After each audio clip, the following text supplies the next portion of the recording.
ഞാനൊരു കത്തോലിക്ക ഭവനത്തിലാണ് ജനിച്ചു വളർന്നത്. എൻ്റെ 18ാമത്തെ വയസ്സിലാണ് ഞാൻ രക്ഷാനിർണയം പ്രാപിച്ചത്. കത്തോലിക്ക സഭയിൽ വളരെ തീഷ്ണതയോടെ നിന്ന ഒരു കുടുംബമാണ് എൻ്റേത്.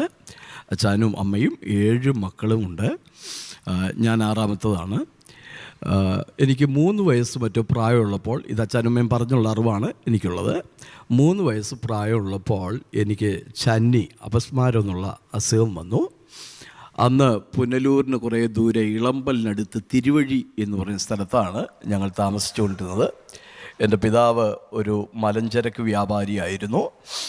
അപ്പോൾ അന്ന് എനിക്ക് അങ്ങനെ അസുഖം വന്നപ്പോൾ എന്നെ എടുത്തുകൊണ്ട് ചെമ്മന്തൂരിലുള്ള ഒരാശുപത്രിയിലേക്ക് പോവുകയാണ്. അപ്പോൾ പെട്ടെന്ന് പൈനാപ്പിൾ ഫാക്ടറി എന്ന് പറയുന്ന സ്ഥലത്ത് വന്ന് വേണം ബസ് കയറാൻ.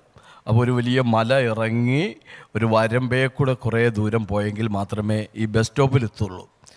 അപ്പോൾ ആ വരമ്പയിലായപ്പോഴത്തേക്ക് എൻ്റെ കണ്ണെല്ലാം മറഞ്ഞുപോയി.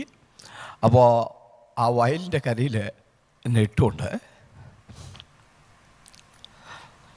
അച്ഛനും അമ്മയൊക്കെ ഒത്തിരി കരഞ്ഞു. അപ്പോൾ വലിയപ്പച്ചനൊക്കെ ഓടി വന്നു. ആ വയലിൻ്റെ കരയിലിട്ട് എന്നെ ദൈവവേലയ്ക്ക് വേണ്ടി നേർന്നു. ഇവന് ജീവൻ കിട്ടാമെങ്കിൽ ഇവനെ പള്ളിയിൽ ഒരു അച്ഛനാക്കിയേക്കാം എന്ന് അന്നത്തെ അറിവനുസരിച്ച് എന്നെ സമർപ്പിച്ചു. പിന്നീട് എൻ്റെ പിതാവും ജ്യേഷ്ഠന്മാരൊക്കെ തികഞ്ഞ മദ്യപാനികളായിരുന്നു. ഞങ്ങൾ തിരുവഴിയിൽ നിന്ന് വസ്തു വിറ്റ് പത്തനാപുരത്തിന് കുറേ ദൂരെ പോയി രാജഗിരി എന്ന് പറയുന്ന സ്ഥലത്ത് പോയി 4 ഏക്കർ വസ്തു വാങ്ങിച്ച് അവിടെ കൃഷിയൊക്കെ ചെയ്ത് ജീവിക്കാൻ വേണ്ടി ശ്രമിച്ചു. കാരണം അച്ഛൻ്റെ കച്ചവടമൊക്കെ വളരെ പൊളിഞ്ഞുപോയി, തകർന്നുപോയി.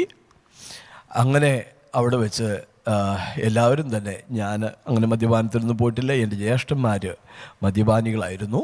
വീട്ടിൽ സ്വന്തമായി ചാരായം വാറ്റുന്ന പണിയുണ്ടായിരുന്നു.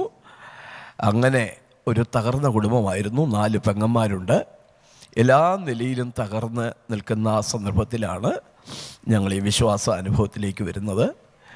ഒരു പ്രാർത്ഥനാ യോഗത്തിൽ വെച്ച് സ്തോത്രം കർത്താവിനെ ദൈവത്തിൻ്റെ വേലയ്ക്ക് വേണ്ടി വിളിച്ചു.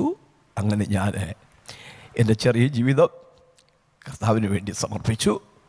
അന്നു മുതൽ ഇന്നയോളം സ്വർഗസ്ഥനായ ദൈവം അതിശയകരമായിട്ട് എന്നെ നടത്തി. കൃപയാൽ 40 വർഷത്തോളമാകുന്നു കർത്താവിൻ്റെ വേലയിൽ.